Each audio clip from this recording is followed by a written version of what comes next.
Yeah, well, tonight we want to honor an American hero. Yeah, this is a very important one. Doug Dunbar explains the recognition did come late, but it doesn't make it any less deserved.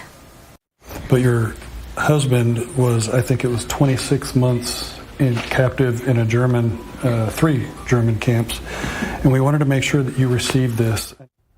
At 97 years of age, Carol Flinn of Fort Worth would tell you that every single day is a gift, but so too is a military medal that she recently received. It's a recognition a long time coming for service in a war that she never fought in and over 2 years in a prison camp that she never had to endure. But her husband did. Each barracks had bunk beds stacked 3 high and mattresses filled with straw. John Cooper wrote a book report about his grandfather 34 years ago when he was just 13. Today, his words on paper are a family treasure.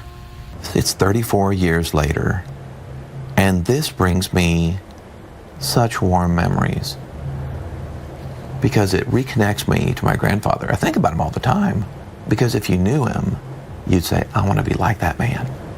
I want to live like that. Gerald Flinn graduated high school, Glenwood, Iowa, 1940. Joined the National Guard right away. By 1942, his Army unit was deployed to Northern Africa. By March of 43, Corporal Flinn became a prisoner of war following the Battle of Kasserine Pass. The German soldier took Corporal Flinn along with the 4 other soldiers to the line of captured soldiers.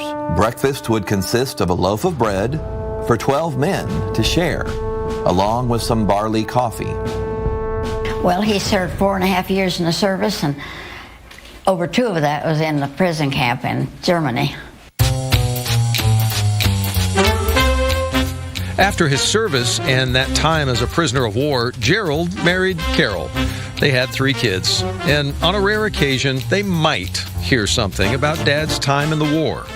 He said things like the ingenuity of the American prisoners. They get from the Red Cross partials, they got tinfoil, and they constructed an oven out of these, and they baked their own cakes and pies in those ovens.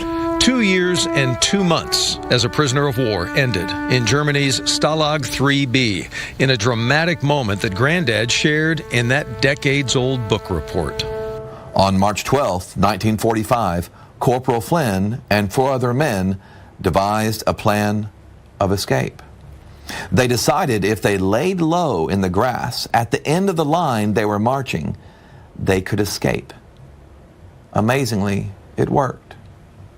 The humble husband, father, and grandfather shied away from talking about it all, but after his passing, someone had asked the family to see his prisoner of war medal.